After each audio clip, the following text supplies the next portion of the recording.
নমস্কার দর্শক বন্ধুরা, আমি সুস্মিতা। আমার একটা নতুন ব্লগ চ্যানেল আজ থেকে ওপেন করলাম। সেখানে আমি আমার নিজের সারা দিনের যা যা মুহূর্ত থাকবে সেগুলো চেষ্টা করব তোমাদের সামনে তুলে ধরার মতো। আর প্রত্যেক দিনের কিছু মুহূর্ত যেগুলো তোমাদের সাথে শেয়ার করা যায়, যতটা পারবো শেয়ার করব।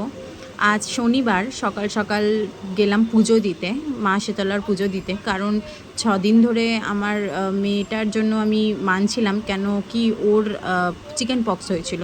তো তোমরা সবাই জানো চিকেন পক্স হলে বাচ্চাদেরকে কিভাবে ঘরে রাখতে হয়। বাচ্চা বড় সবাইকেই একটু মেনে চলতে হয়, কারণ কি এই সময়টা বাইরে বেরোনো বলো, বাড়িতে মাছ মাংস খাওয়া, তেল হলুদ খাওয়া, এগুলো সবটাই বন্ধ থাকে। তো আজ আমি যাচ্ছি মেয়েকে নিয়ে পুজো দিতে শীতলা মন্দিরে। সেখানে মায়ের কাছে গিয়ে পুজো দেব। মায়ের পুজোতে যা যা লাগে, ডাব, মিছরি, দই, মিষ্টি, তেল, হলুদ সব কিছু নিয়ে গেছি। আগে থেকে সবই জিজ্ঞাসা করে এসেছিলাম, আর 21টা টাকা ধরে দিয়ে এসেছি মাছের মূল্য হিসেবে, যেটা নাকি দিতে হয়।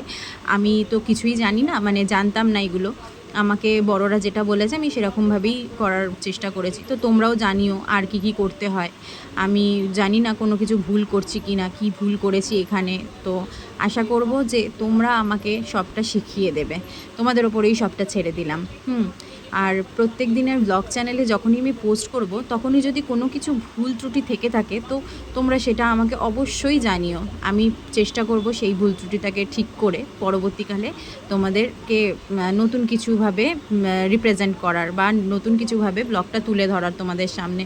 আমি সত্যি বলছি, আমি এইসব মানে ব্লগ করা বলো বা ইউটিউবে চ্যানেল বলো, সবটাই আমাদের তোমাদের মতন বন্ধুদের থেকেই জানা, তোমাদের মতো বন্ধুদের থেকেই আমাদের শেখা। তো তবুও বলছি, যদি আমি কোনো কিছু স্কিপ করে যাই বা কোনো কিছু হয়তো আমি ভুল করে ফেললাম, সেগুলো আমাকে অবশ্যই কমেন্টে লিখে জানিও। আমি চেষ্টা করব সেগুলোকে সব ঠিক রাখার।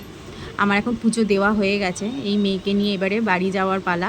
আমি যেহেতু সকালবেলা কিছুই খাইনি, না খেয়েই এসেছি পুজো দিতে, আর মেয়েটাকেও নিয়ে এসেছি। ও ওইটুকুনি মেয়ে, ও নিজেও জানো না খেয়েই এসেছে, শুধু ব্রাশ করেই চলে এসেছে, একটু জলও পর্যন্ত খাইনি। বললো না মাম্মাম পুজো দিতে যাচ্ছি, পুজো দেওয়ার সময় কি কেউ কিছু খেয়ে যায়?